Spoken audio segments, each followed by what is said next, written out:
વરાછા વિસ્તારમાં gas cylinder બદલતી વેળાએ આગની ઘટના બની હતી। સૂત્રો પાસેથી મળતી માહિતી પ્રમાણે વરાછા વિસ્તારના માતા કમળાબેન દીવો કરતી વેળાએ પુત્ર અંકિત ગેસ સિલિન્ડર બદલાવા જતાં આગ લાગી જતાં પરિવારના સદસ્યો દાઝી ગયા હતા, જેમાં માતાનું મોત નીપજતા શોકનો માહોલ છવાઈ ગયો હતો। જી, તમારું નામ? મારું નામ ભરતભાઈ હરિભાઈ ચલુડિયા। ભરતભાઈ, કઈ રીતની ઘટના હતી, કઈ જગ્યાની ઘટના છે ને શું બનાવ બન્યો છે?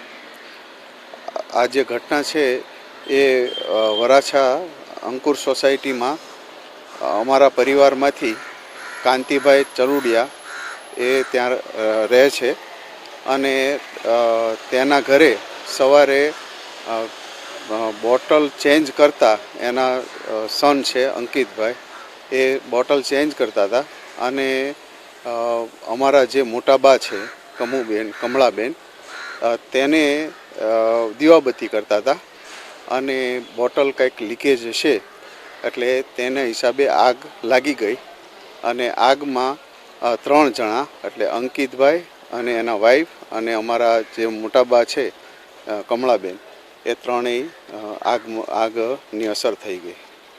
તેમાં હાલ અત્યારે કોણ ટ્રીટમેન્ટ પર છે ને કોને મૃત્યુ પામ્યું? કમળાબેન કાંતિભાઈ ચલુડિયા જે અમારા મોટા બા છે એ જે ધામમાં ગયા છે એટલે એને વધારે સાડી પહેરેલી હતી એટલે વધારે એને અસર થઈ હતી, કારણ કે આગ સાડીને હિસાબે વધારે અસર એને થઈ હતી અને અંકિતભાઈ છે એને અત્યારે રજા આપી દીધી છે અને એના વાઈફ છે એને તો સેમ દિવસે જ રજા આપી દીધી હતી।